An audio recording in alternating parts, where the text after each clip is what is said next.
The thing that surprises people the most is how gentle death really is. It is not justified to fear death. Talking about death makes one feel better, not worse. All of the things that have intrigued me about dying and the customs that surround it, as well as about human awareness, the many stages of sleep and dreaming, are all extended by death. I've always been particularly interested in rituals related to death because of my education in anthropology, which tells us that there are many different sorts of rituals connected with various life events. In my own spiritual perspective, being there is a blessing and a sacred act at that precise moment. In addition, I'm Jewish, and Jewish culture has a lot of rituals around death. In order to prevent the corpse's soul from feeling lonely, a person is considered to have become a shomer if they stay by its side after death and before it is prepared for burial. The corpse must be cleaned and prepared, among other rituals. It was an honor for me to complete that task for a friend. The idea that our souls live on after our bodies do something that both comforts and amazes me. I think it's critical that end-of-life care provided by a death midwife gives the dying person agency, especially if they're cognizant. Throughout his 8 years of lupus treatment, my late husband made a conscious decision to live for a variety of reasons. At last, he turned to face me and said, "Is it okay if I give up now?"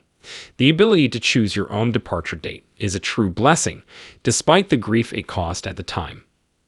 My main areas of involvement have been pre-planning and the bedside.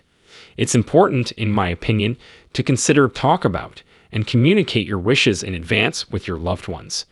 Based on my findings, people who are approaching the end of their life are typically open to talking about their aspirations, anxieties, and desires for their loved ones after they pass away. The entire family ought to participate. Families may find it difficult to have these kinds of talks, but it relieves us all to know that mom wishes to be cremated. Death midwives can provide a secure space for people to have such difficult conversations. There is a professional and friendly cooperation between funeral homes and midwives. As a death midwife, hospice, palliative care, and end-of-life physicians are angels in my view. Their main objective is the patient's comfort, and they do many of the same tasks as hospice caregivers and death midwives. The primary distinction is that as a death midwife, I am not licensed to conduct any type of medical procedure or treatment due to my lack of professional medical training. My primary focus toward the end of life is emotional support, which usually entails holding a dying person's hand while you sit quietly next to them in an attempt to lessen their suffering. It's spiritual, physical, or emotional. Hospice caregivers are understandably focused on the patient's physical state, while bereaved family members attend to their own psychological and emotional need. We thus serve as a link. In an ideal world, we would have a plethora of information about the do's and don'ts in the funeral industry, as well as what can and cannot be done. As most of us have price lists in our hands, we can help a family who hasn't started planning by advising them on what is and isn't within their budget. When all they can think about is their loved one, they are spared the misery of having to make that decision. I wanted to know if you knew anything about the work that grief counselors do.